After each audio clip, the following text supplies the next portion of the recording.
Sveiki, mėly žiūrovai, man labai smagu vėl sveikintis į Žemaičių muziejaus Alką, kur mes rengiame savo projektą ir filmuojame laidą Kultūristai apie kultūrą ir ne tik apie kultūros raumenį, apie žmonės gyvenančius kultūroje ir apie tai, kaip žmonės augina savo kultūros raumenį ir kas apskritai plačiaja prasme yra kultūra.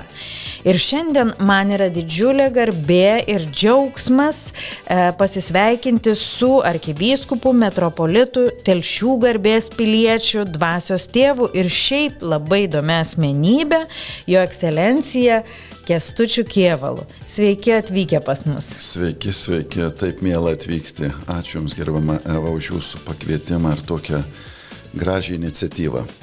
Mes labai džiaugiamės, kad radot laiko, nes žinom, kad Jūs labai užimtas žmogus, bet gal toje diskusijoje apie kultūrą galėtume pradėti nuo to, kaip Jūs save identifikuojate kultūroje ir žinau, kad tikrai esate neabejingas tai tikrajai kultūrai, muzikai, teatrui, bet kaip Jūs save atsimenat ir kaip Jūs save identifikuojat joje? Na, kultūra man pirmiausia tai yra pokalbio būdas, perteikti dalykus, kurie nėra dalykai.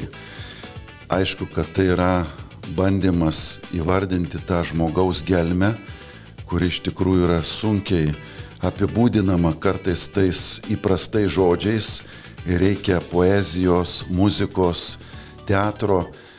Ir kultūra iš tikrųjų yra bandymas suprasti tą transcendenciją, kuriai mes visi sukurti.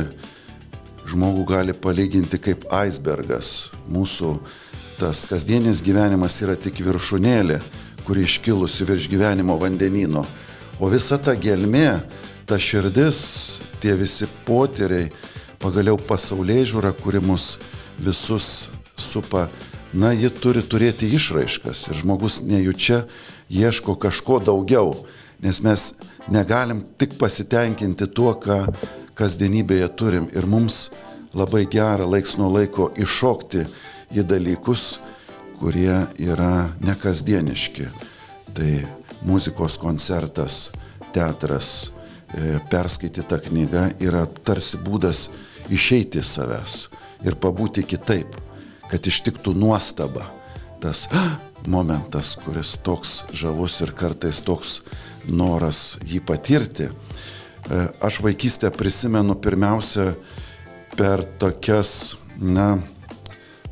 šeimos susėdimo valandas, kai būdavo įvairiaus šventės ir žmonės kalbas kasdieniškai ir staiga uždainuoja kas nors. Ir visi pereina visiškai į kitą būvį tarsi. Į kitą dimensiją. Į kitą dimensiją. Tie žmonės, kurie čia buvo tik kalbėję apie reikalus ūkį, staiga kitoje plotmėje. Ir man tas labai būdavo įdomu, kaip gali persijungti daug. Dabar kažkaip šeimose mažiau šito likę, ar ne? Aš irgi atsimenu pas savo močiutę, bočiuką, mes irgi sėdėdom ir uždainavimas buvo tokia labai būtina vakaro dalis. Po pokalbių, po diskusijų, mano bočius labai mėgdavo užtraukti dainą, ir tada mes jau visa šeima turėdavom prisijungti. Ir tai kažkaip lyg tai vienydavo ir tokį sukurdavo visai kitą šeimos atmosferą. Visiškai kitą jausmą padovanoja, nes tas uždainavimas jis iškelia žmogų į kitą plotmę, kur irgi labai smagu būti, nes pirmiausia tai yra vienybės patirtis, bendrystės. Ir buvo buvimas kitaip, toj pačioj šeimoj, kur ta daina taip sujungia, kad mes esame, vienas organizmas, vienas kūnas. Ir ta harmonija, aišku, iš vis muzika yra kažkas neįtikėtino, kai pagalvoji. Garsai, kurie veikia mūsų ausis, triubelė, sakytume, staiga kažkokią įtaką padaro net mano kūnui, kuris reaguoja šiurpuliukais, pavyzdžiui. Arba ašaromis. Arba ašarom. Taigi, ir tas rodo, kad žmogus nėra tik tai kūnas, yra dvasia. Mes aiškiai turime komunikaciją su savo nematomu aš, ta dvasinė tikrovė, kuri yra prakalbinama, būtent muzikos. Kiti kalbinimo būdai nebūtinai prieina prie tos gelmės, o štai muzika. Aišku, tas pats ir su teatru yra labai įdomu, kad mes turime teatre gyvenimo atspindžius. Ir ką dažnai nenorime pabrėžti, arba, per gilu, nepatogu net kartais kalbėti, teatre yra ant scenos. Ir staiga aš jaučiu, kad irgi tam tikrą vienybę žinią man siunčia, nes tos patirtys kažkuria prasme yra ir mano asmeninės patirtys. Vaikystėje mane labai stebindavo, kad žmonės per naktį laukia prie dramos teatro bilietų į spektaklį. Tai buvo tie tarybiniai laikai, kur atrodo, kad žmogus, ką tu tenai pamatysi, kad tu naktį lauktum viso, kad nusipirkt bilietą. Bet reiškia, tai buvo žmonės pasiilgę, tokie alkani, kad tiesiog būriais ėjo į teatrą. Ir teatre buvo įmanoma kalbėti kitą kalbą, kur žmonės suprato, mes vadinom Ezopo kalbą, tarp eilučių. Kuri galbūt nebuvo cenzuruojama, Taip, nes tai buvo menas, kūryba, saviraiška ir galėjo išsakyti tam tikras pozicijas turbūt. Taip, neįmanoma jos pagauti, nes tu kalbė apie kylančią saulę, kuri sušildo pasaulį, apie auštantį rytą. Ir tas tokios neįtikėtinai stiprios metaforos, kurios buvo susiję ir su Lietuvos laisvė. Nes aš manau, kad kultūros žmonės ieškojo būdų perteikti žinią ir rezonavo žmonėms, nes jie žinojo, kad eina labai galinga žinia, didesnė negu tik tai brėkštantis rytas, apie kurį scenoj kalba, bet apie laisvės rytą, kuris buvo visų ilgesys. O kaip jūs, ekscelencija, vertinat, pavyzdžiui, žmonių požiūrį į kultūrą, į meną apskritai?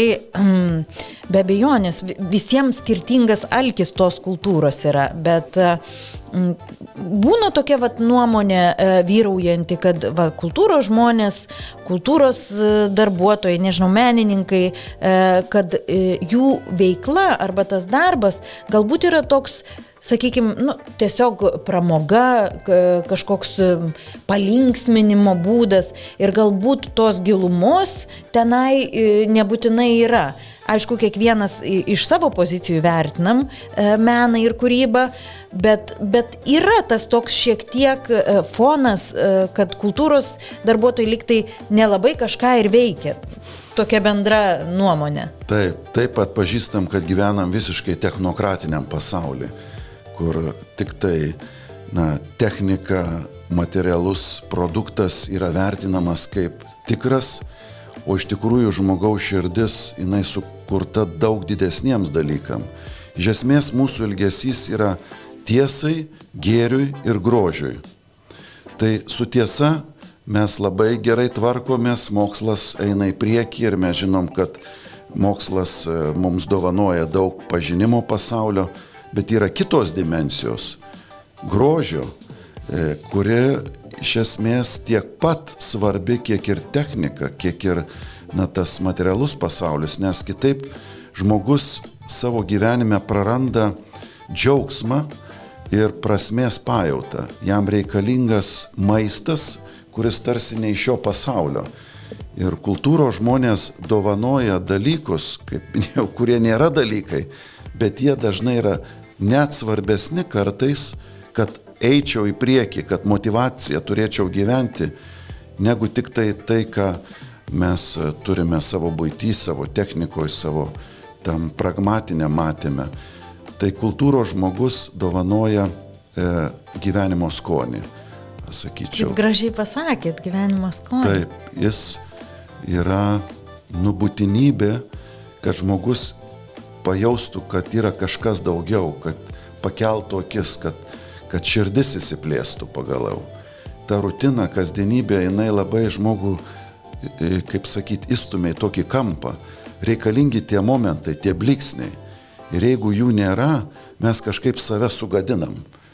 Kažko nėra, ko tu ilgiesi ir trokšti. Tai aš manau, kad kaip pavyzdžiui žmogus, kuris sportuoja, geriau jaučiasi fiziškai, tas, kuris turi tuos kultūrinius momentus savo gyvenime, jis dvasiškai kitaip jaučiasi. Be abejonės. Ir būna iš mano asmeninės patirties, kad kiekvienam žmogui tam tikrų momentų savo išgyvenimų etape reikalinga kažkokia skirtinga meno išraiška, kurios jis kartais net pats neidentifikuoja.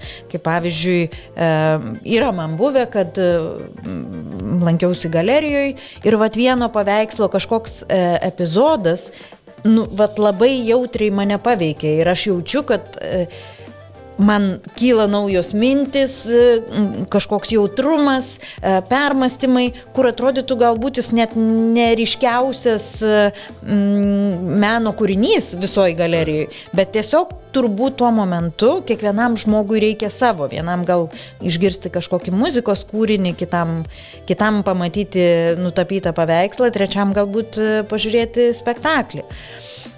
O grįžtant prie jūsų vaikystės, aš kiek žinau, jūs grojat muzikos instrumentu, vienu tai tikrai žinau, o gal ir daugiau, ar jūs gal pats lankėt muzikos mokyklą, ar papasakokit šiek tiek. Būdamas 8 metų, aš dalyvavau giminės vestuvėse ir pamačiau grojantį mano pusbrolį Valdą akordeonu.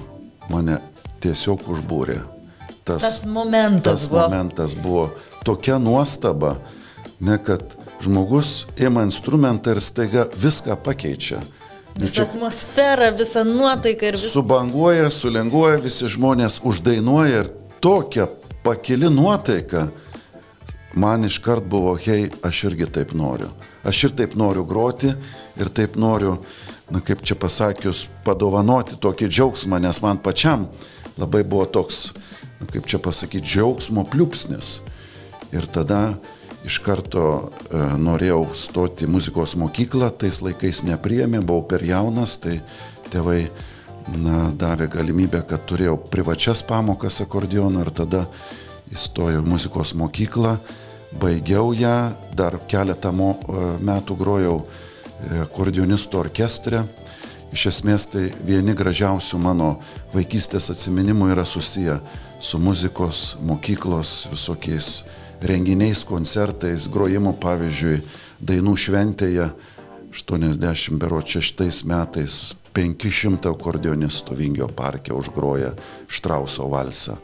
Niekad negali pamiršti tų įspūdžių ir to jausmo bendrystės, kai groji, kai matai džiaugsmas tiesiog minioje tvyro kaip koks bendras, mūsų visus jungiantis. Dainų šventėse tikrai ir toks netgi jautrumo jausmas sukyla, graudulys, bet džiugesio graudulys, nes ta tvyranti atmosfera ir tie visi žmonės susirinkę ir ta masė grojančių vieną kūrinį žmonių tikrai kažkaip labai, labai stipriai pakilėja.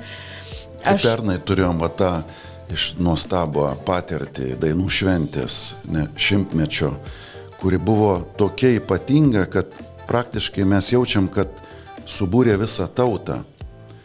Visi dainuoja dainą ir visi verkia, nežiūrint kokios išsilavinimai, kokios specialybės, ką žmonės veikia, juos visus jungia ta pati patirtis, ta Lietuva, kas čia, koks čia oras, bet iš esmės mes jaučiam, kad kažkas labai tikro, labai gilaus ir labai mus visus vieniančio ir bendro. Tai savo įtemptoj darbotvarkiai jūs dar randat laiko paimti akordeoną į rankas?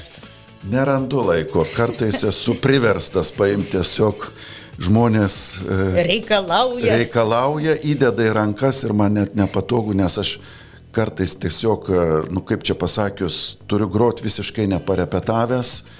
Bet čia buvo ne vienas kartas, kai knygos pristatymuose vis ištinka toks nuotykis pagroti. Ką, jeigu dovanoja džiaugsmą, kodėl ne?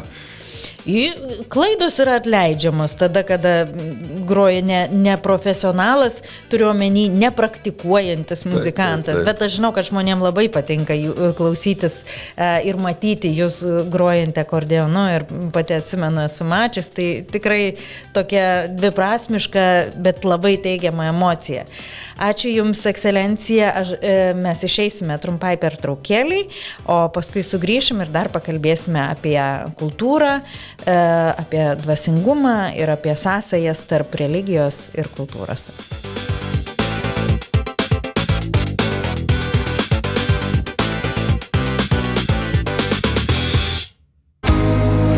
Aš myliu Kalėdas, aš myliu muziką ir labai myliu jūs, mano muzikos klausytojai. Tad gruodžio 26-osios vakarą kviečiu į jaukų muzikinį susitikimą su manimi Telšių kalėdinėme miestelyje. Be didelių kalbų, ateikit, pabūkit, pasimėgaukit momentu. Aš būsiu su savo dainomis ir gera nuotaika, o jūs tiesiog užsakit. Man šis vakaras bus labai ypatingas. Iki pasimatymo Telšiuose. Čia labai labai gražu.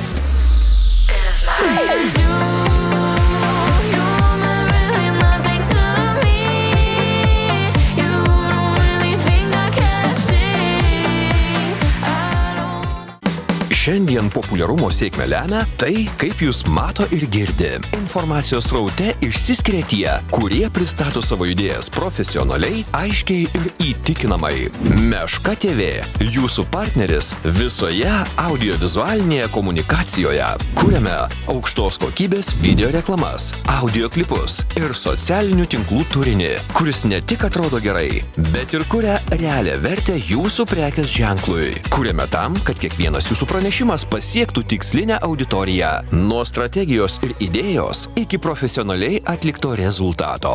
Meška TV. Kuriame vizualinius sprendimus, kurie padeda augti.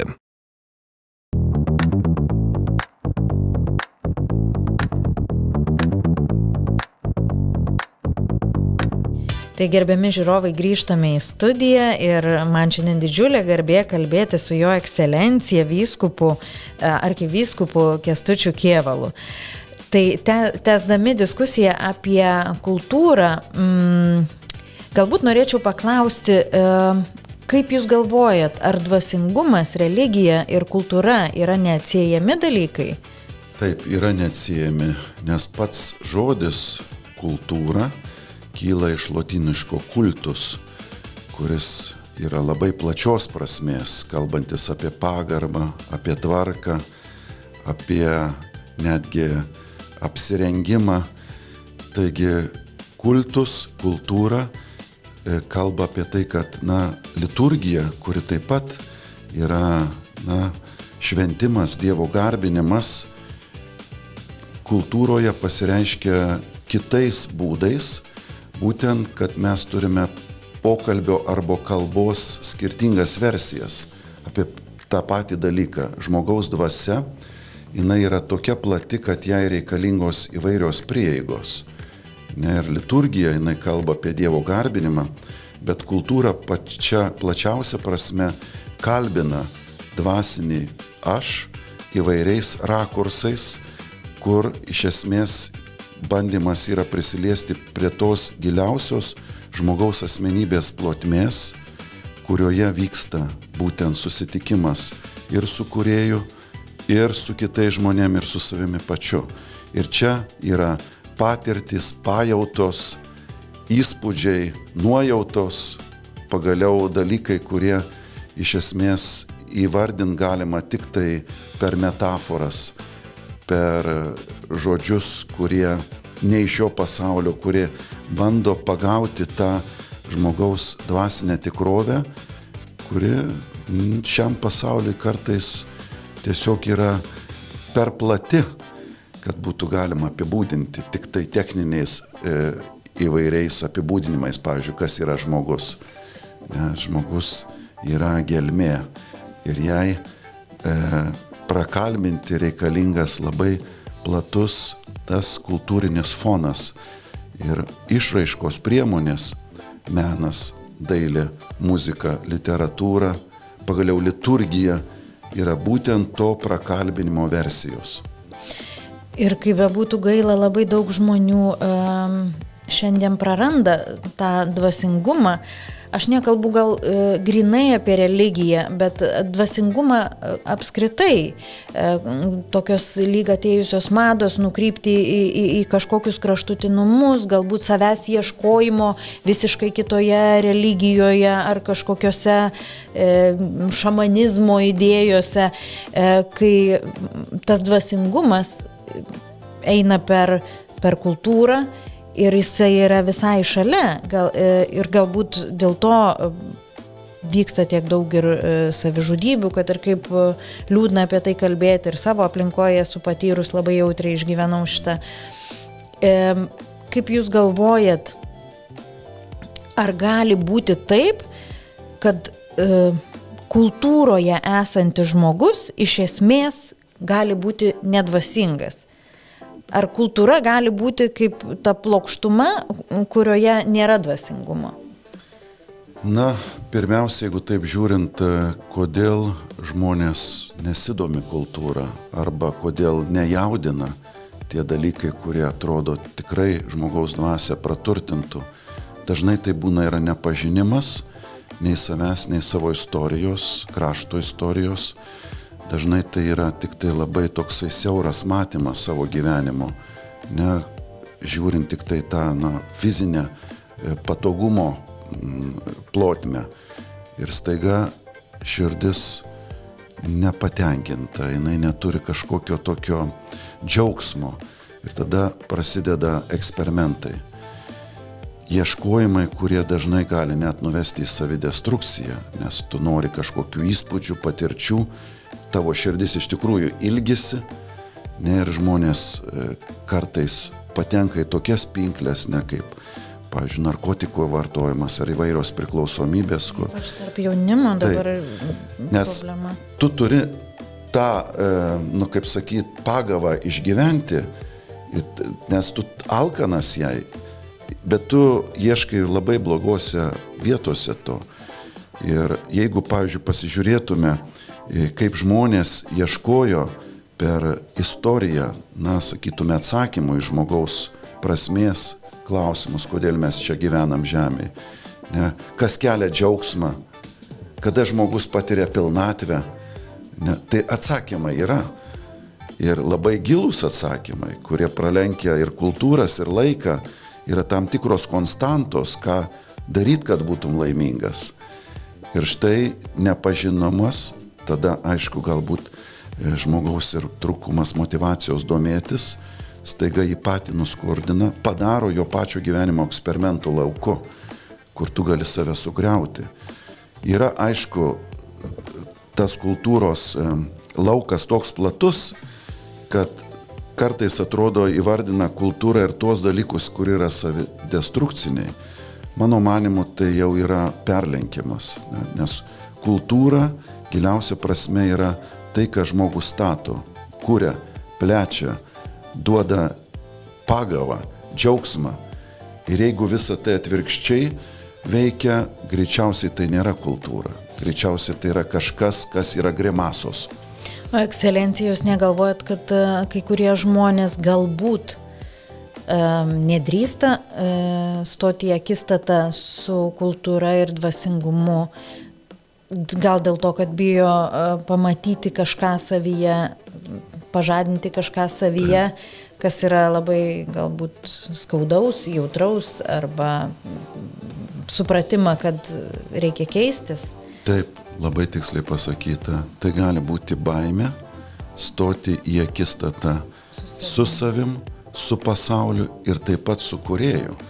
Nes vis tiek yra nuojauta, kad šis pasaulis negali būti tik happeningas, įvykis. Mūsų ištiko, mes gyvenam, bet viskas čiuožia į žvaigždžių pelenus.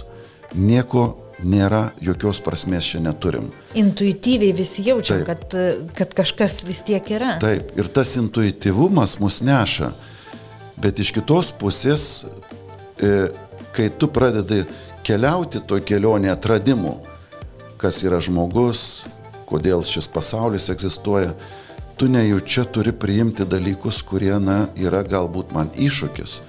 Pavyzdžiui, kad yra kūrėjas, kad yra daugiau negu tik tai šiandien, ką aš turiu aplinkui, kad mano gyvenimas sukurtas neįtikėtinai perspektyvai, tikslui, amžinybei. Ir jeigu aš tik tai apie šiandien galvoju, tai mane gazdina. Galbūt kam man to reikia, kam čia vargintis su tojais pažinimais, pagaliau su savo savęs tobulinimu. Ir žmogus kartais savidestrukciškai daro sprendimus, kurie jį patį varo į kampą, daro nelaimingu. O sakykit, kaip jūs vertinat šiuolaikinio meno formas? Nes dažnai dabartinėme mene pasitaiko ir tokių, sakykime, kaip jūs įvardino, destrukcinių išraiškos formų. Negatyvo, tos tokios brutalios kultūros, galbūt nuogumo. Kaip jūs iš dvasininko perspektyvos matot šitą meno išraiškos formą?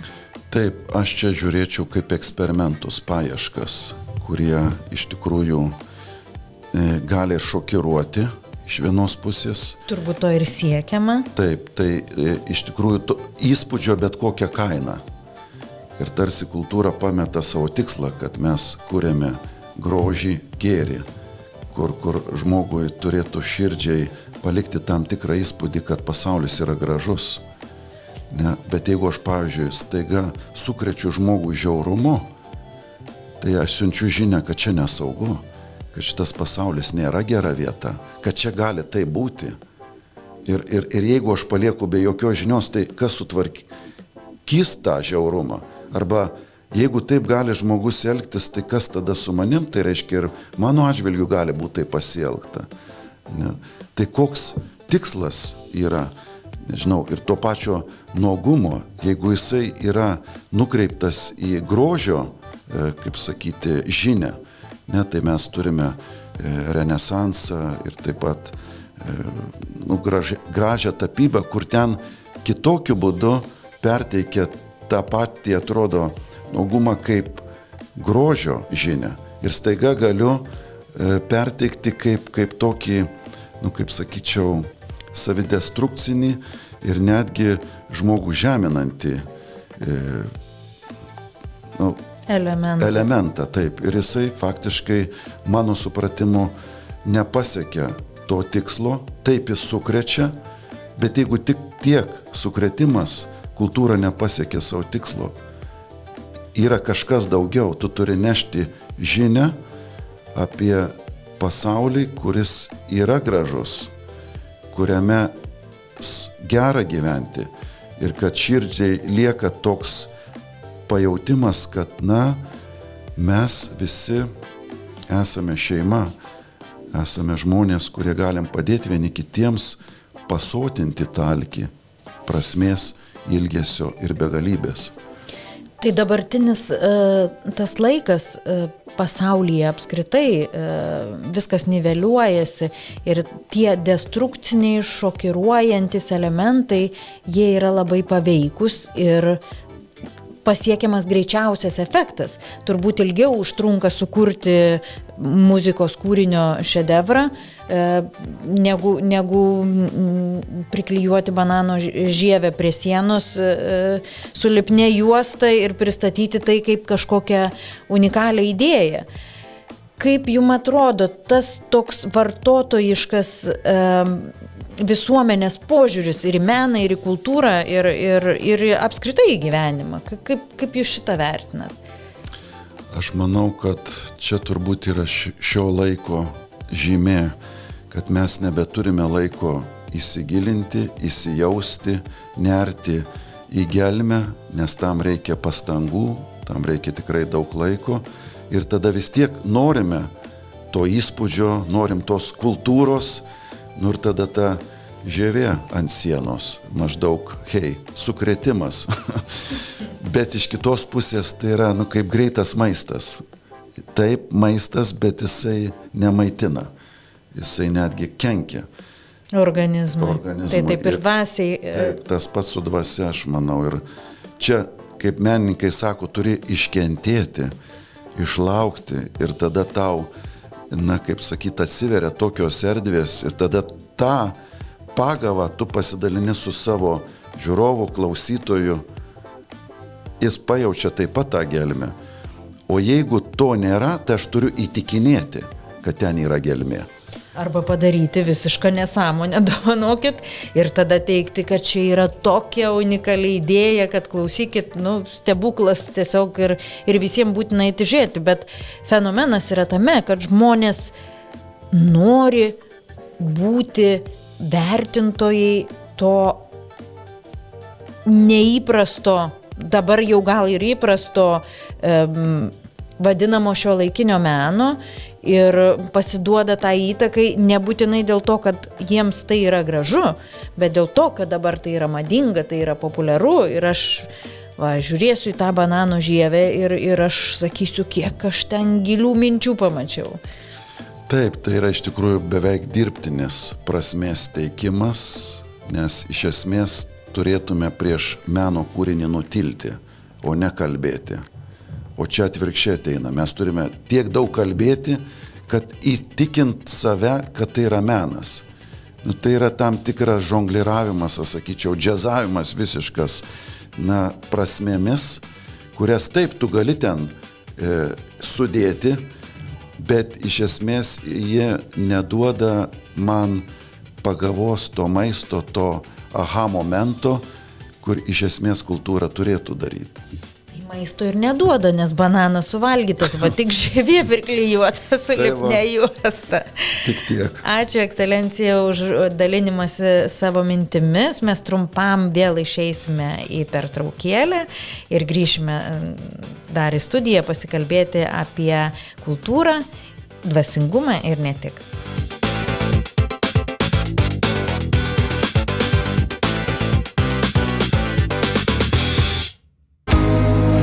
Aš myliu Kalėdas, aš myliu muziką ir labai myliu jūs, mano muzikos klausytojai. Tad gruodžio 26-osios vakarą kviečiu į jaukų muzikinį susitikimą su manimi Telšių kalėdinėme miestelyje. Be didelių kalbų, ateikit, pabūkit, pasimėgaukit momentu. Aš būsiu su savo dainomis ir gera nuotaika, o jūs tiesiog užsakit. Man šis vakaras bus labai ypatingas. Iki pasimatymo Telšiuose. Čia labai labai gražu.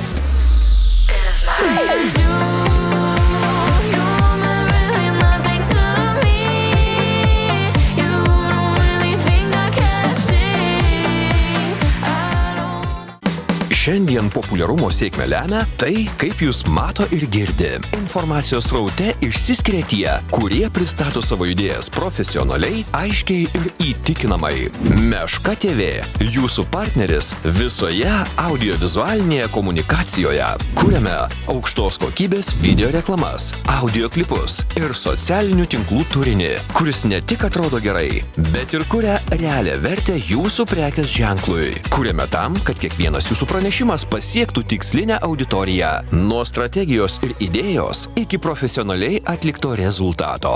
Meška TV. Kuriame vizualinius sprendimus, kurie padeda augti.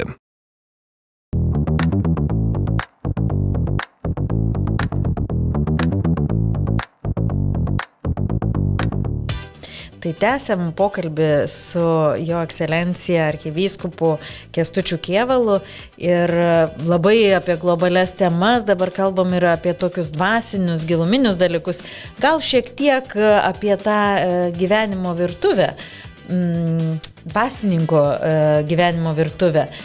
Visi einam į mišes, galbūt ne visi, bet mes su šeima einam į mišes ir kunigai laiko mišes ir ten yra dalis, kada reikia giedoti.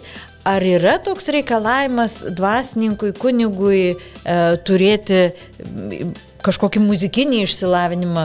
Kaip vertinama ir kur jie išmoksta to giedojimą? Būtų nuostabu, kad muzikinį išsilavinimą turėtų visi dvasininkai. Mes seminarijoje turime tokias giedojimo pamokas. Iš esmės tai yra vienas iš kursų, kur tiesiog kantriai turi mokytis, kaip giedoti, kaip balsą. Tai su muzikos pedagogų kažkokiu. Taip. Ir tas giedojimas iš esmės yra kaip vienas iš dalykų, kuris privalomas. Viename kurse ar daugiau yra? Per visus kursus eina beveik. Ir aišku, jisai susijęs su liturginė muzika ir aišku, kad mes turime vis tiek pažinti kiek įmanoma natų sistemą, tas vadinamos neumos, nes liturginis giedojimas šiek tiek kitokiom natom užrašytas senoviškom natos, kurios buvo prieš tai, kurias dabar mes pažįstam. Tai kadangi tekstai liturginiai lotynų kalba yra parašyti kartais 1000 metų mes turime tekstų ir ta natų sistema toliau naudojama, tai tu turi pažinti, ne, ir šitie dalykai. Tai čia atskiras mokslas toksai ir turbūt eilinis muzikantas skaitantis natas galbūt ir net nesuprastų. Jis matytų, kad čia panašu į natas ir matytų, kad natos eina be tų kojelių, bet iš esmės tai yra grigališko choralo partitūros. Grigališkas choralas buvo pirmasis, kuris užrašė muziką natomis, nes reikėjo visam chorui, vienuolių chorui giedoti unisonu. Todėl jie negali džiazuoti, jie turi vienu balsu pakankamai sudėtingas melodijas giedoti ir ilgai giedoti, ištęstai. Ir tu turi vesti tą pačią melodinę liniją, sakykime, su 100 vienuolių, kurie užgieda, tai jie turi turėti partitūras, turi turėti natas. Tai va, seminarijoje bandoma perteikti tas žinias. Aišku, kai kurie neturi klausos, tai tie... Tai va, žadėjau klausti, ekscelencija, o jeigu žmogus, užmynė dramblys ant ausies ir jam, ar meška, kaip ten sakoma, ir ką jam dabar daryti, jeigu, tiesiog, nepavyksta jam. Vis tiek bandoma su tuo žmogum dirbti, nes yra tikima, kad tu gali išlavinti. Yra pavyzdžių, kai žmogus kabutėse atėjo be klausos visiškai, o paskui visiškai normaliai bent jau tas elementarias melodinės linijas gali atlikti. Tai reiškia, kad yra įmanoma išlavinti. Tiesiog reikia pastangų, aišku, ilgiau, tie, kurie turi klausą, jam lengviau tas ateina.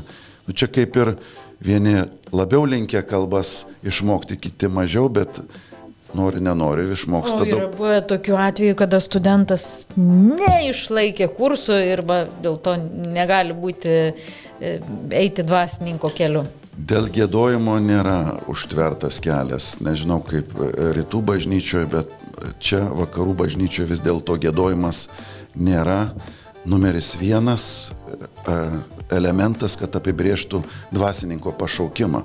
Mes žinom, kad popiežius Pranciškus, jisai nebuvo giedotojas, ir jam net nesutrukdė būti popiežium.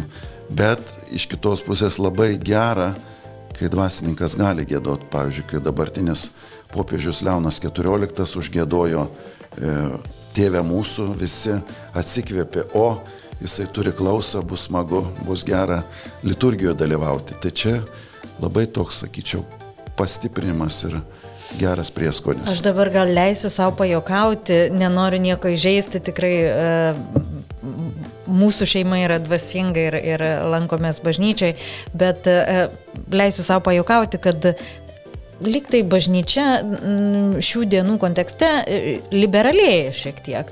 Tai kunigai, kurie visiškai neturi klausos, būtų galimagi repuoti tam tikras dalis per mišias. Tai irgi būtų tam tikra meno išraiškos forma. Mišios vis dėlto yra viešas garbinimas ir labai tiksliai apibrėžtas. Tu negali turėti saviveiklos, kas yra įdomiausia. Nėra, kad pavyzdžiui, kai būna džiazo specialistai, tai jiem yra tik tai pateikta bendra melodija arba ta kryptis ir tada jie eina su savo interpretacija.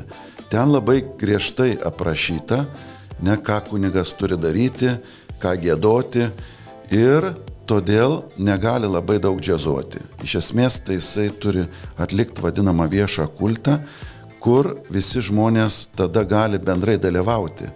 Nes jeigu būtų kitaip, nebūtų įmanomas dalyvavimas. Turi būti išlaikyta sistema ir tam tikras, kaip čia pasakyti, režimas gal netinkamas žodis, bet turbūt dėl to per metų metus ta religija ir išliko, kad jinai nekinta iš esmės procesas mišių ir viso kito. Tai žinoma, aš čia savo leidau tik tai pajokauti, bet aš kaip suprantu, kad pastaruoju metu per pamokslus, pavyzdžiui, kunigai leidžia savo padžiazuoti. Turiu omeny turinio ryšio su besimeldžiančiais žmonėmis prasme, kad kalbėti seniau galbūt būdavo labai tokios, sakykime, oficialūs tie pamokslai, o dabar vat ir video įrašus galima stebėti internete, kad jau daugiau tokie susieti su šių dienų aktualijomis ir su žmonių šių dienų supratimu. Taip. Kadangi tai vis dėlto yra troškimas perteikti žinią kiek įmanoma efektyviau, kad žmogų paliestų, tai kartais naudojamos tam tikros priemonės, ne, ir klausimas, ir įspūdis, ir gal kartais net šokiravimas kokiu nors pavyzdžiu. Tai pamokslo metu kunigas turi daug daugiau laisvės, negu jisai turi per visą šventų mišių eigą. Jame gali šiek tiek savęs parodyti, ne savo, sakytume, žinių, apsiskaitimo, pagaliau asmenybės, bet aišku, negali perlenkti lazdos, nes kitaip gali tada nukreipti dėmesį į save. Štai žiūrėkit, koks aš. Čia labai yra tokia silpna riba, kur tu gali prasilenkti su tuo, kam tu ten esi pastatytas ir koks tikslas yra to pamokslo, kad rodyti į tą, kurį kalbėjo, ne į save. Čia labai svarbus elementas ir mes dažnai dabar pamirštam šitą atkreipimą į atliepimą kito žmogaus poreikių, nes labai šių dienų kontekste populiaru yra sakyti gyvenkim čia ir dabar, gyvenkim dėl savęs. Ir yra tiesos ir šitose žodžiuose, kad reikia išgirsti save, bet atliepti kito žmogaus poreikius irgi labai svarbu ir turbūt vien šią dieną gyventi gal ir nėra taip teisinga, nes kaip jūs sakot, tas dvasinis pasaulis ir tas mūsų gyvenimas nesibaigia su šia diena. Taip, tu turi tarsi žongliruoti tiem, kas iš šios dienos, mums pažįstama, įprasta, kasdienybė, bet kalbėti apie dalykus, kurie iš esmės iš kito pasaulio, amžinybės blyksniai. Ir juos reikia susijęti ir tas tiltas, ne taip lengvai pasiekiamas, bet yra įmanoma, kadangi mes patys ir tam pačioj kultūros aplinkoje lygiai tą patį darom. Imam kasdienius dalykus, ten kažkoks pokalbėjo, iš tikrųjų eina į tokias gelmes gilius, kur, palauk, čia rimto žinios. Tai čia panašus tikslas. Ekscelencija, nesupyksit turbūt, labai įdomu jūsų asmeninės patirtis. Esat tikrai labai dvasingas, žmonių mylimas žmogus ir tikrai paliekat tokį gilų įspūdį diskusijose. Jūsų labai jaučiasi tas šiltumas, toks betarpiškumas, bet mums visiems labai įdomu. Jūsgi pirmiausia vis dėlto esat žmogus. Ar jūs klausotės kokios nors šiuolaikinės muzikos? Kas jums yra įdomu? Galbūt turit kažkokią silpnybę kažkokiam, nežinau, sportui, menui, kūrybai? Taip, klausausi muzikos, ypač kai vairuoju, man labai patinka pasiklausyti, nes tada tu esi vienas ir gali garsiai klausytis. Ir aišku, aš esu iš tos kartos, kur man 90-ųjų metų muzika labai patinka. Gal galite vardinti kokias grupės? Tai ką, ABBA, Electric Light Orchestra, Alphaville, Pet Shop Boys, dalykai, kur tais laikais buvo ant bangos. Šiaip aš irgi tą senesnių laikų muziką labai mėgstu, tai labai Taip, bet man labai įdomi ir šiandienos muzika, techno muzika, kas dabar vyksta pasaulyje, tai yra labai įdomu, nes iš tikrųjų tai yra vėlgi eksperimentai, bet jau įjungiant techniką. Man labai didelis buvo troškimas studijuoti garso inžineriją, dėl to, kad norėjau susijęti savo gyvenimą su muzika, bet norėjau taip pat tą padaryti kažkaip praktiškai, kad taikomumas būtų galima. Ten įgarsinti filmus, pavyzdžiui, ar spektaklius. Ir aš Lietuvoje žiūrėjau, kur galima tokią dalyką studijuoti, ir tais laikais garso režisūros dar nebuvo. Mane norėjo nusiųsti į Minską, sakė, ten yra kino studija, nenorėjau studijuoti kažkur kitur, įstojau į Kauno technologijos universitetą ir keletą metų studijavau būtent dėl to, kad garso režisieriumi būčiau, muzikos iš esmės, kaip čia pasakyti, technologų. Tai man šitie bandymai ir aš matau, ką daro ir su ta, pavyzdžiui, garso kompresija vadinama ir įvairiaus paieškos man yra labai įdomios. Ir iš esmės šita muzika kalbina, jeigu pasižiūrim na tos techno muzikos koncertus, tai žmonės iškelia į tą aha momentą kitais būdais. Kaip jaunimas sako, high, iškia tą aukštumą tu pajunti. Tai kažkas kalbina kitokiu būdu, bet irgi labai įdomiu. Aišku, vyresnę kartą tas gazdina, ką jūs čia tos bumčiukus klauso, čia nesąmonė.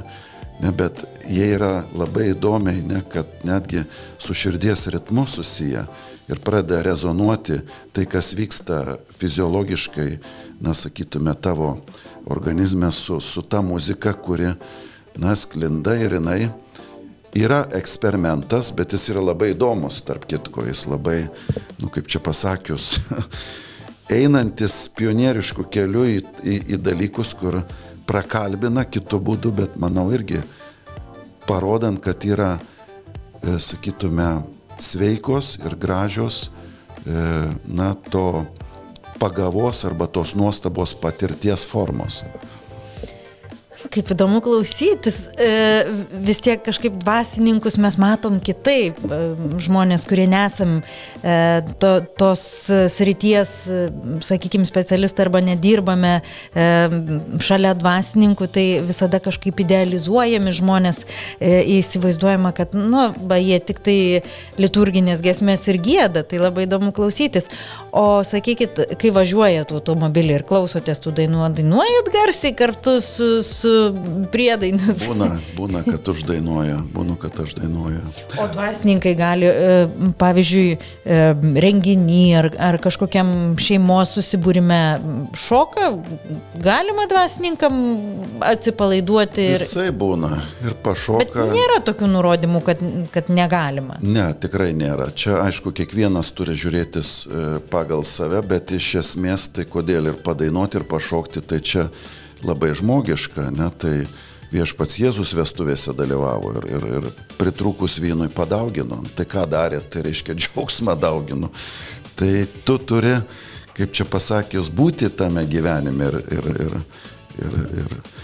labai noris pasidalinti vieną istoriją, kur čia važiuojant į Telšius išgirdau irgi, tarp kitko, Robert Schulz dainą, kuri mane iš esmės irgi tiesiog prakalbino, kad viešpats gali kalbėti kartais net techno muzikoje ir per to žodžius, tai yra kartais nuostabu, kas vyksta. Ačiū Jums labai, ekscelencija, už pokalbį. Tikrai buvo be galo įdomu su Jumis diskutuoti ir išgirsti ir apie dvasinius dalykus, ir apie paprastą žmogiškumą. Tikrai žinom, kad esate kultūroje ir su kultūra. Ir be tokių žmonių kaip jūs, turbūt kultūros gyvenimas apskritai yra neįmanomas, nes kultūra ir yra dvasingumas. Ačiū visiems žiūrovam ir iki kitų susitikimų.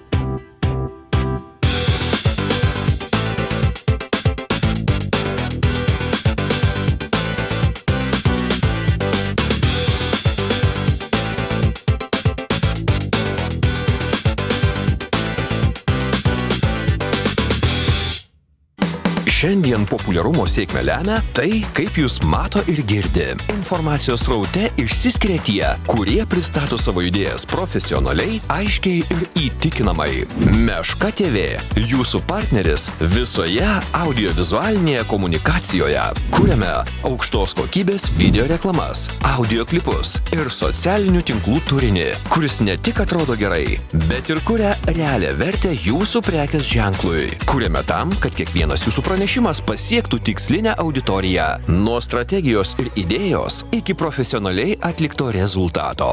Meška TV. Kuriame vizualinius sprendimus, kurie padeda augti. Aš myliu Kalėdas, aš myliu muziką ir labai myliu Jūs, mano muzikos klausytojai. Tad gruodžio 26-osios vakarą kviečiu į jaukų muzikinį susitikimą su manimi Telšių kalėdinėme miestelyje. Be didelių kalbų, ateikit, pabūkit, pasimėgaukit momentu. Aš būsiu su savo dainomis ir gera nuotaika, o jūs tiesiog užsakė. Man šis vakaras bus labai ypatingas.